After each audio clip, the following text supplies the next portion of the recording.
Hello बच्चों, welcome to this video. ये video में हम थोड़ा एमएसटीसीटी का स्टडी से रिलेटेड डिस्कशन करेंगे। How to do revision, previous year question solving and mock test. Start करते सेशन। देखिए, यहाँ पे मैंने कुछ टॉपिक्स ऑलरेडी लिख लिए हैं। आपका एमएसटीसीटी प्रिपरेशन में भी आपको अच्छा स्कोर लाना है, तो आपके ये तीन जो पॉइंट है स्टार्टिंग के, ये मेन पॉइंट है। तो रिवीजन रिवीजन बोला मतलब आपका पीसीएम एंड पीसीबी ग्रुप होता है, राइट। इसमें पीसीएम आपको सबको पता है, फिजिक्स क्या हार्ड होता है, देन केमिस्ट्री, देन आपका मैथ्स। ओके। एंड बायो के लिए, बायो तो आपका थियरी सब्जेक्ट है, आपको बायो के लिए आप एमसीक्यू भी सॉल्व नहीं करोगे, आपका गवर्नमेंट बुक का ईच एंड एवरी लाइन आपको पता है, देन बायो आपके आपके लिए बेस्ट है। ठीक है। इसमें मेन सब्जेक्ट आपका क्या है, फिजिक्स जो ज़्यादा हार्ड होता है, केमिस्ट्री इजी रहता है। मैथ्स क्या है, आपने 11th 12th अच्छे से किया, मैथ्स इंटीग्रेशन डेरिवेटिव आपका वेक्टर्स अच्छे से किया, 11th 12th बेस्ट है, तो मैथ्स आपके लिए इतना डिफिकल्ट नहीं है। ठीक है। एंड बायो तो मैंने आपको बता दिया, थियरी सब्जेक्ट है, आपका बुक का हर एक लाइन आपको पता है। ठीक है, तो आपको ये बायो इजी जाएगा। ठीक है। एंड देन रिवीजन कैसे करते हैं, मैं अपना आइडिया बताऊंगा। मैं रिवीजन कैसे करता था, मेरे पास गवर्नमेंट बुक होती थी पीसीएमबी की, मैंने चारों सब्जेक्ट का एमएसटीसीटी मैंने दिया है। मैं क्या करता था, मेरे पास जो भी गवर्नमेंट बुक रहती थी, मैं कोई भी मुझे कॉन्सेप्ट नए फॉर्मूले पता रहते थे, तो मैं गवर्नमेंट बुक में ही, फॉर एग्जांपल सर्कुलर मोशन का टॉपिक है, इफ मुझे कुछ एक्स्ट्रा फॉर्मूले मिलते हैं, एक्स्ट्रा थियरी कॉन्सेप्ट्स पॉइंट्स मिलते हैं, तो मैं बुक के पेज पे ही लिख देता था, और बुक में ही मैं एक पेज अटैच करता था। ठीक है। बिकॉज कैसे रहता है कि आपके पास रिफर करने के लिए, रिवीजन करने के लिए आपके पास केवल एक ही मटेरियल होना चाहिए। ये नहीं कि आप रिवीजन करने के लिए आप अपना गवर्नमेंट बुक उठाओ, देन आपका एमसीक्यू का बुक उठाओ, देन आपने कहीं पे नोट्स सॉल्व करके वो उठाओ। आपके जितने नोट्स बढ़ेंगे उतना ही आपका कंफ्यूजन बढ़ेगा। ठीक है। और मेन टाइम पे रिवीजन करने के लिए आप नोट नोट जोड़ते बैठते रहोगे। इसलिए मैं आपको एडवाइस करूंगा, आप केवल एक नोटबुक बनाओ या एक रिवीजन बुक बनाओ। ओके। मैं एडवाइस मोस्टली करूंगा, आपका जो गवर्नमेंट बुक है वो बेस्ट बुक है, उसी में ही आपके जो एक्स्ट्रा फॉर्मूले मिलते हैं आप उसमें लिख के रखो। बिकॉज फिजिक्स में कैसे रहते हैं सब्जेक्ट्स, जो भी क्वेश्चन आते हैं एप्लीकेशन ओरिएंटेड रहते हैं, वो फार्मूला वगैरह एडजस्ट करके, तो जो भी न्यू फार्मूले आपको मिलते हैं, फर्स्ट टाइम कॉन्सेप्ट समझ में आता है, तो आप उसमें गवर्नमेंट बुक में ही लिख के रखो। यदि गवर्नमेंट बुक में कहीं भी स्पेस नहीं है तो पेज अटैच करो। आपकी बुक है वो, वैसे भी सिलेबस चेंज हो गया, आपको बुक किसी को देना नहीं है। ठीक है। Same for chemistry and maths and bio के लिए भी आप गवर्नमेंट बुक रिफर करो। एक्स्ट्रा पॉइंट्स आपको कॉन्सेप्ट अपने एमसीक्यू बुक सॉल्व किए उससे पता चले हैं, तो आप उसमें लिख के रखो। ठीक है। अभी नेक्स्ट पॉइंट क्या है, हम कोई भी एमसीक्यू वो सॉल्व करते हैं, तो हमको क्या लगता है कि उसमें बहुत सारे फॉर्मूले दिए रहते हैं, हमको क्या लगता है, टेंशन में आ जाते हैं, हमको यही सब फॉर्मूले क्या याद करने हैं क्या। बट ऐसा नहीं होता है। आप कौन से पॉइंट कॉन्सेप्ट लिखो, आप जब भी आप कोई भी प्रीवियस ईयर के क्वेश्चन सॉल्व करते हो, उसका सॉल्यूशन देखते हो, उसमें देखो नया फॉर्मूला क्या मिला है। ठीक है। प्रीवियस ईयर के क्वेश्चन सॉल्व करने, एनालिसिस के बाद आपको जो भी पॉइंट्स मिलता है, ओके, फॉर्मूला नया पता चलता है, या आपको नया अंडरस्टैंडिंग आता है, आपने कुछ चीजें रॉन्ग की थी, तो जस्ट उसको नोट डाउन करके रख लो। एंड नोट डाउन करके उसको फेंक मत दो, उसको हर मतलब फर्स्ट डे आपने नोट डाउन किया तो सेकंड डे उसको रिवाइज करो, थर्ड डे रिवाइज करो। ठीक है। आपको फर्स्ट डे रिवीजन में थोड़ा टाइम लगेगा, बट सेकंड डे आपका रिवीजन टाइम धीरे धीरे कम होते जाता है, बिकॉज मेमोरी में आपका बैकअप प्लान, मेमोरी क्या रहती है, वैसे वैसे आपका डेवलप होते जाता है। ठीक है। तो प्रीवियस ईयर का क्वेश्चन सॉल्व करना मोर इम्पोर्टेंट है। रिवीजन के लिए मैंने आपको बोला गवर्नमेंट बुक ही रिवाइज करो, every line, every dimension formula, every formula जो भी लिखा है, कुछ एक्स्ट्रा फार्मूले आपको मिलते हैं तो लिख के रखो, बट ज्यादा नहीं। एमसीक्यू बुक में कैसे बहुत सारे फार्मूले दिए रहते हैं, शॉर्टकट्स दिए रहते हैं, आप कितना शॉर्टकट याद करोगे, क्योंकि वो शॉर्टकट किसी दूसरे पर्सन ने डेवलप करके बुक पब्लिशर ने डाला हुआ है। ठीक है। ठीक है। माइंड को इतना मत प्रेशर डालो कि आप फॉर्मूला याद करते रह जाओ, क्योंकि प्रॉब्लम सॉल्विंग जो रहता है आपका प्रैक्टिस पे रहता है। वो आप कितने भी फॉर्मूला रट्टा मार के जाओ, आपका प्रॉब्लम का आंसर राइट है कि रॉन्ग है, वो आप सोचोगे मे बी आपका फॉर्मूला आपने रॉन्ग लिख दिया तो क्या होगा। ठीक है। सेकंड थिंग मैंने आपको बताया प्रीवियस ईयर क्वेश्चन सॉल्व करना, and third thing main part क्या है, आपका स्कोर जो डिसाइड करता है, ये डिसाइड करता है। ठीक है। फॉर एग्जाम्पल मैंने आप पूरा पढ़ लिया है, मैंने 12th का एग्जाम बहुत अच्छी तरह से दिया है, मेरा 12th में 98% आने वाला है, ऐसा है, बट आपने ये मॉक टेस्ट का प्रैक्टिस नहीं किया, आपका 3 आवर्स का बैठने का प्रैक्टिस नहीं किया। ओके। आपका सिटी में 100 के ऊपर आना भी मुश्किल होता है। ठीक है। 100 के ऊपर क्या है, आप 100 से 100 से 120 प्लस में ही आप रेंज में रहोगे। ठीक है। मॉक टेस्ट बेसिकली क्या करता है, आपका प्रॉब्लम सॉल्विंग का स्पीड बढ़ाता है। ठीक है, कैलकुलेशन फास्ट करवाता है। ओके, और इसमें भी बहुत सारे बच्चे क्या करते हैं, हमको मॉक टेस्ट देना है, मॉक टेस्ट देना है, हमको स्कोर के पीछे सब भागते हैं। हमको मॉक टेस्ट में एक में 80 आया, फिर 90 आया, फिर 100 आया, हम लोग खुश हो जाते हैं। बट ऐसा नहीं करना चाहिए। मॉक टेस्ट से केवल आप एक ही मतलब रखो, आपको कितने नए कॉन्सेप्ट्स समझ में आ रहे, कितने नए फॉर्मूले आपको पता चल रहे हैं, सिर्फ इतने से ही मतलब रखो। स्कोर कितना भी आए, आपको 50 आए, 60 आए, 180 आए, 200 में, वो कुछ मायने नहीं रखता। सब कुछ मायने कब रखेगा, जब आपका मेन एग्जाम में स्कोर आएगा। ठीक है, मान लो कि अभी एक बच्चे का स्कोर आ रहा है 180 170 अभी आ रहा है मॉक टेस्ट में, बट मेन एग्जाम में ही उसने प्रॉब्लम हो गया तो कुछ बोल नहीं सकते। ठीक है, सो मॉक टेस्ट जब भी दो तो स्कोर के पीछे मत भागो। किसके पीछे भागो, आपका एनालिसिस, क्या कॉन्सेप्ट्स नया पता चला, क्या आपको नया सीखने मिला सॉल्यूशन देखने के बाद, क्या प्रॉब्लम सॉल्व करते वक्त क्या सोच नहीं पाए, जब आप सॉल्यूशन देखते हैं तो कुछ अलग वे से प्रॉब्लम सॉल्व किया रहता है। ठीक है, सो क्या मिस हो गया, तो वो कोई भी पर्टिकुलर प्रॉब्लम को स्टार मार्क कर लो। ओके, या उस प्रॉब्लम को आप लिख लो, कहीं ऐसा लिखो मत, वो बहुत ज्यादा हो जाएगा। कैसा रहता है कि यदि हम कोई भी प्रॉब्लम पे ज्यादा टाइम लगाते हैं एग्जाम में, तो प्रॉब्लम अपने आप हमारे मेमोरी में क्या हो जाता है, ध्यान में रहता है कि हाँ ये प्रॉब्लम में मैंने एक दिन इतना टाइम वेस्ट किया था, तो इस प्रॉब्लम का सॉल्यूशन मुझे पता है। ठीक है, सो मोर इम्पोर्टेंट, स्कोर के पीछे मत भागो मॉक टेस्ट के, उसके एनालिसिस के पीछे भागो। ठीक है, तो यही मैं आपका फोर्थ पॉइंट में एक्सप्लेन करने वाला था। मॉक टेस्ट का स्कोर आपका कितना भी आए, आपका जो मेन एग्जाम रहता है, यदि आपने मॉक टेस्ट का एनालिसिस अच्छे से किया है तो मेन एग्जाम में आपका टेस्ट स्कोर बढ़ने ही वाला है। ठीक है, मैंने जब मॉक टेस्ट दी थी अपने टाइम पे, मैं 2012 बैच से हूँ, मैंने एमएसटी सिटी दी थी, तो मेरा मॉक टेस्ट में मैक्सिमम स्कोर कितना आता था, 150 आता था। ठीक है, क्योंकि जो मैंने जो मॉक टेस्ट सीरीज लगाई थी उनका जो लेवल रहता था वो डिफिकल्ट लेवल रहता था। कैसा रहता है कि यदि आप डिफिकल्ट लेवल के लिए प्रिपेयर्ड रहोगे तो इजी लेवल आपको क्या इजीली सॉल्व हो जाएगा। ठीक है, सो कुछ बच्चों का क्वेश्चन रहता है, सर आपने जो मॉक टेस्ट प्रोवाइड किए हैं सर उसका लेवल क्या सीटी है क्या। देखो, सीटी का लेवल अब कैसा है वो डिसाइड नहीं होता। यदि आपका क्वेश्चन आपके टॉपिक से रिलेटेड है तो उसमें ये नहीं बोल सकते कि ये सीटी से लेवल के रिलेटेड, ऐसा कोई क्वेश्चन होता ही नहीं। रिलेटेड क्या है, यदि आपका ये क्वेश्चन सर्कुलर मोशन में एक वर्ड भी है, circle particle perform circular motion, particle performs along a circular path, then आपके टॉपिक से रिलेटेड है, देन वही आपका सिटी लेवल है। ठीक है, इसमें कोई लेवल नहीं होता, हार्ड लेवल है, इजी लेवल है। ठीक है, आपका जेई मेन और सिटी में क्या फर्क है, जेई मेन में थोड़ा एक्स्ट्रा सिलेबस है और कुछ ज्यादा क्वेश्चन 11 के बेस से पूछते हैं। ठीक है, बट सिटी में क्या 12 से ज्यादा क्वेश्चन पूछते हैं, 11 से आपके केवल 20% क्वेश्चन पूछते हैं। इतना डिफरेंस है सिटी और जेई मेन में। ठीक है, और जेई में आपको टाइमिंग ज्यादा रहता है, सिटी में आपका टाइमिंग बहुत कम रहता है। पर प्रॉब्लम आप 50 सेकेंड पकड़ के चलो, मिनिमम 50 सेकेंड, मैक्सिमम 60 सेकेंड। ठीक है, देन हाँ, और मैं आपको एक चीज और बताना चाहूंगा, जब भी आप मॉक टेस्ट सॉल्व करते हो, आपका दो पेपर रहता है, पीसी रहता है और मैथ्स रहता है। आप देखो, कोई भी मॉक टेस्ट 3 आवर्स का बैठने का प्लान है, तो कैसे है कि हम 3 आवर्स वैसे अभी बैठ नहीं सकते। स्टार्टिंग में आप पहले एक पेपर एक टाइम पे दो, दूसरा पेपर बाद में दो। ठीक है, और जब भी आपका पीसी पेपर रहता है, फिजिक्स केमिस्ट्री रहता है, तो मैं आपको ऑलवेज रिकमेंड करूंगा आप केमिस्ट्री सॉल्व करो। बिकॉज केमिस्ट्री का पेपर क्या रहता है, इजी पेपर रहता है। ठीक है, तो जल्दी सॉल्व हो जाएगा, और तो टाइम भी आपका सेव होगा फॉर फिजिक्स सॉल्विंग। फिजिक्स के लिए बहुत टाइम लगता है।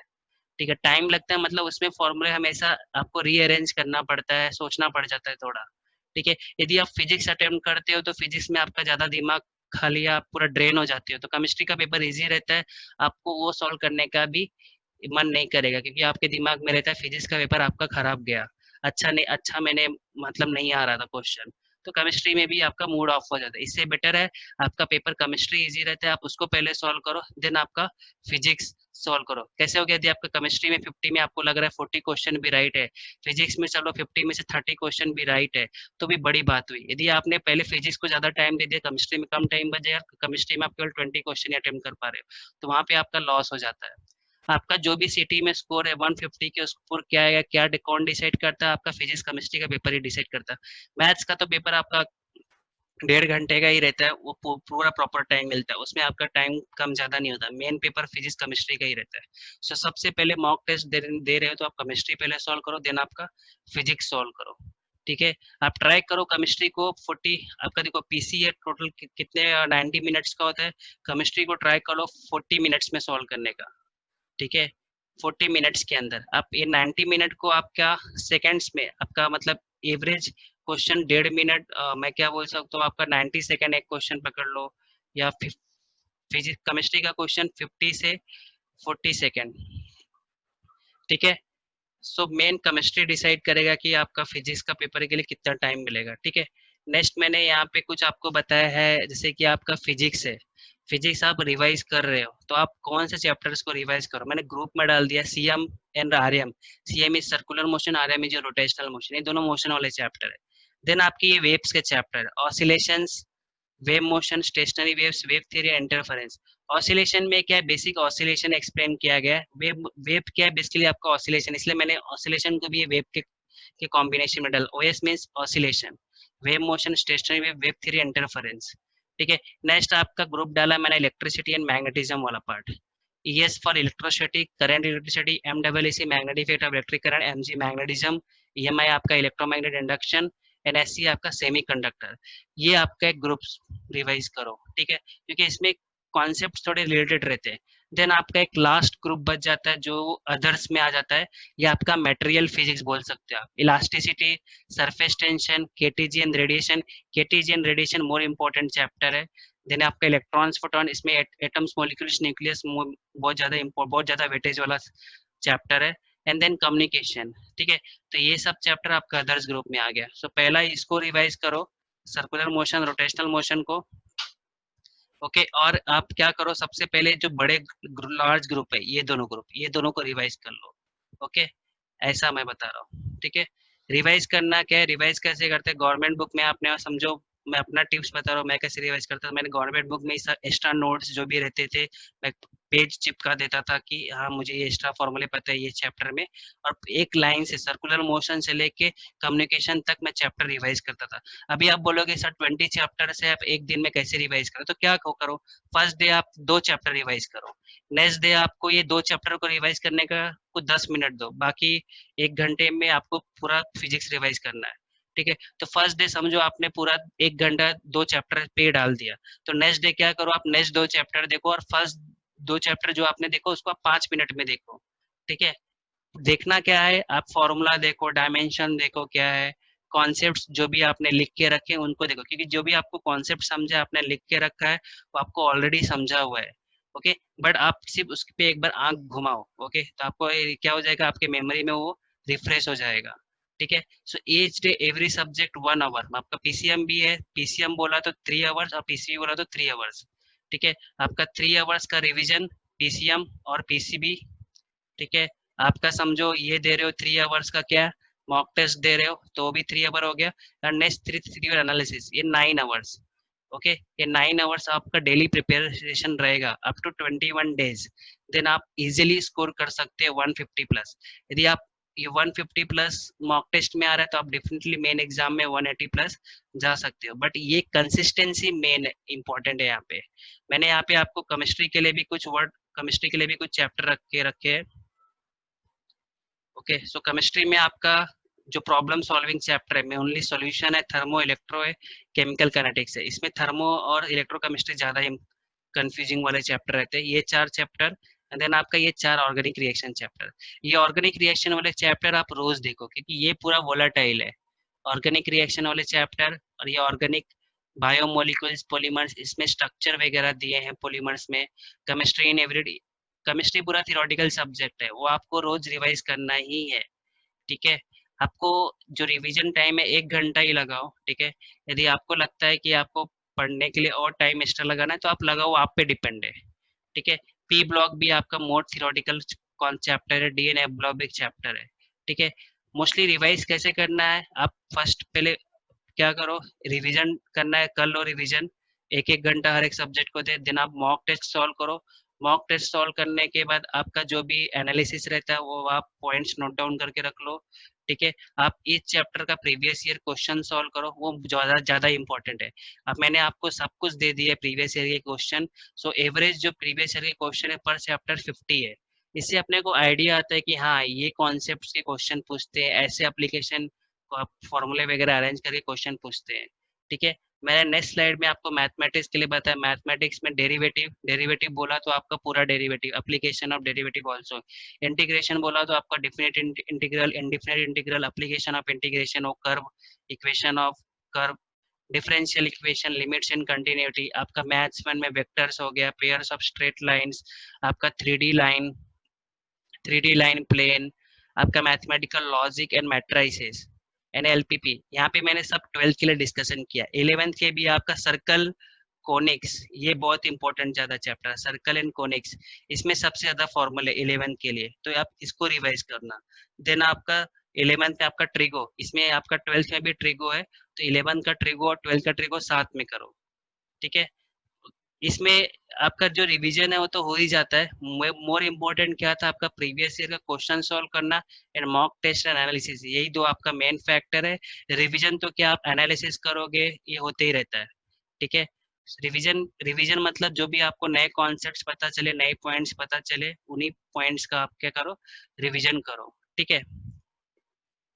सो ये मैंने आपको बताया। और अभी आजकल के बच्चों को क्या, अभी एमएसटी पोस्टपोन्ड होगा, ये क्वेश्चन बहुत ज्यादा पूछते हैं। देखो मैं तो यही बोलूंगा, आप लोग क्या करो, अपने प्रैक्टिस पे प्रिपेयर रखो, प्रिपरेशन पे ध्यान दो। ये एग्जाम तो कंफर्म होगा, ये नहीं, बच्चों का भी क्वेश्चन रहता है कि आपका इंजीनियरिंग एडमिशन, जो भी आपका पीसीबी के बेस पे फार्मेसी एडमिशन है, वो सबके आपके बोर्ड के मार्क्स पे होगा, वो कभी नहीं होगा, ठीक है। आपका एग्जाम एमएसटी सिटी होके रहेगा, ठीक है।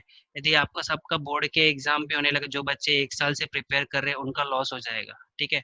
सो आप, मैं तो यही बोलूंगा प्रिपरेशन पे कॉन्सेंट्रेट करो, ठीक है। अभी ये बच्चे ये भी बोलते हैं सर हमने बहुत प्रिपेयर कर ली, अब थक गए, ऐसा ऐसा होता है, तो थक गए तो आप थोड़ा 1-2 दिन आराम करो, बट आराम करते वक्त मैं ये नहीं बोलता कि आप पूरी तरह आराम करने लगो, एटलीस्ट आप मॉक टेस्ट देते रहो, ठीक है। सो मैं आपको यहाँ पे अब थोड़ा बताऊंगा अपने इसका। सो यहाँ पे मैंने आपको जो भी प्रीवियस ईयर के, मैंने फिजिक्स के लिए प्रीवियस ईयर के सारे क्वेश्चन का एक्सप्लेनेशन वीडियोस बनाया, सो आपको सारे चैप्टर मिल जाएंगे इसमें 11th और 12th के, ठीक है। सो मैंने प्रीवियस ईयर के क्वेश्चन मतलब मोस्टली जो लेटेस्ट ईयर के 2019 से लेके 2013 के सारे क्वेश्चन सॉल्व किए हैं। जो और प्रीवियस है मतलब 2004, 2005, 6, 7, 8, 9, उनके क्वेश्चन बहुत इजी आते थे, तो उनका मैंने सिर्फ सोल्यूशन मार्क करके दिया, आप उसको देख सकते हो। आपको कुछ भी डाउट रहेगा तो आप मुझे कमेंट करना। ये फिजिक्स के लिए पूरा प्लेलिस्ट रेडी है for 11th and 12th both. अभी chemistry and maths and bio के लिए मैंने क्वेश्चन अपलोड कर दिए हैं, ठीक है। सो अभी नेक्स्ट प्लान क्या है, केमिस्ट्री के जो मेन चैप्टर से लेके आपके प्रॉब्लम सॉल्विंग वाले केम वन के चैप्टर है, solution, thermo, electrochemistry, chemical kinetics and आपका रिएक्शन वाले जो चैप्टर है, उनके मैं प्रीवियस क्वेश्चन सॉल्व करूंगा, ठीक है। उसका भी एक प्लेलिस्ट में जल्दी आपको डाल दूंगा, ठीक है। सिमिलरली फॉर मैं मैथ्स के लिए भी देखूंगा, जो भी मेन चैप्टर्स है उनके लिए बनाऊंगा, ठीक है। सो आप देख सकते हो, रिफर कर सकते हो ये प्लेलिस्ट फॉर रिवीजन प्रॉब्लम, इससे इसमें आपको पता चलेगा एक पर्टिकुलर प्रॉब्लम को अंडरस्टैंड कैसे करते हैं, क्वेश्चन सॉल्विंग कैसे करते हैं, ठीक है। नेक्स्ट मैं आपको एक एक डाउट और भी रहता है बच्चों का कि कोई क्वेश्चन दिया रहता है, देखिए क्वेश्चन, बच्चे क्या करते हैं, बच्चों का मेन प्रॉब्लम क्या, क्वेश्चन अंडरस्टैंडिंग ही वीक है, ठीक है। क्वेश्चन में क्या पूछा है वो अंडरस्टैंडिंग ही वीक है, ठीक है। तो उसको कैसे स्ट्रॉन्ग कर सकते हैं, आप प्रैक्टिस करो, क्वेश्चन प्रैक्टिस कहाँ से करो, ठीक है। मैं ये नहीं बोलूंगा कि आप एमसीक्यू बुक सॉल्व करो, एमसीक्यू बुक सॉल्व करना वो लास्ट में स्टेप रखो। आपको देखो मैंने प्रैक्टिस लास्ट ईयर के क्वेश्चन प्रोवाइड किए, आप टॉपिक वाइज प्रोवाइड किए, आप वो सॉल्व करो, ठीक है। उसमें ही आपको क्या एवरेज 50 क्वेश्चन है, ओके, ना मिनिमम बोल रहा हूँ ना मैक्सिमम, एवरेज सब चैप्टर्स का मिला के 50 क्वेश्चन लास्ट ईयर के क्वेश्चन सॉल्व करो, ठीक है। फिर आप मॉक टेस्ट दो, मैंने मॉक टेस्ट के भी सॉल्यूशन दिए हैं। मैंने अभी तक 30 मॉक टेस्ट का मैंने बोला, जिसमें मैंने 1 to 19 मॉक टेस्ट का आंसर की विद सॉल्यूशन भी दिया है। 20 से 24 मॉक टेस्ट का मैं खुद आंसर की केवल दिया है, सॉल्यूशन मैं डिस्कशन का वीडियो बनाऊंगा, ठीक है। एंड बाकी जो आपके मॉक टेस्ट आने वाले रहेंगे 25 के बाद, 25 से उन सबका आपका सॉल्यूशन दिया रहेगा, ठीक है। सो मॉक टेस्ट में भी आपको बहुत सारे चैप्टर के क्वेश्चन मिलेंगे, वो प्रैक्टिस करो, ओके, उसका आंसर देखो, ठीक है। तो इतना काफी रहता है आपके लिए प्रिपरेशन के लिए, ठीक है। सो मैंने आपको यहाँ पे क्या क्या डिस्कशन किया, आपके मॉक टेस्ट के लिए डिस्कशन किया। बच्चों का मॉक टेस्ट बोलते, मॉक टेस्ट में स्कोर नहीं आ रहा है, ठीक है। सो मैंने वही बोला, मॉक टेस्ट में जो स्कोर आ रहा है उस पर ध्यान मत दो, आप उसके एनालिसिस पे ध्यान दो, क्या क्वेश्चन पूछा गया, क्या आपको नहीं आया, ठीक है। उस पर्टिकुलर क्वेश्चन किस टॉपिक से, उस टॉपिक में जाके वो पर्टिकुलर सब टॉपिक आप रीड करो, उससे रिलेटेड कुछ सॉल्व क्वेश्चन बोर्ड आपके बुक में ही दिए हैं तो वो सॉल्व करो, अंडरस्टैंडिंग बढ़ाओ, ठीक है। स्कोर इम्पोर्टेंट नहीं है, ठीक है। आपका एनालिसिस जितना स्ट्रांग रहेगा, जितना आप एनालिसिस पे मेहनत करोगे, उतना ही आपका स्कोर इनडायरेक्टली ज़्यादा ही आएगा, ठीक है। सो बच्चों, आपको कोई भी डाउट एंड क्वेश्चन रहेगा इस प्रिपरेशन के लिए तो आप मुझे कमेंट करना, मैं फिर नेक्स्ट वीडियो में आपको उसका आंसर प्रोवाइड करूँगा, ठीक है। So thank you for this video.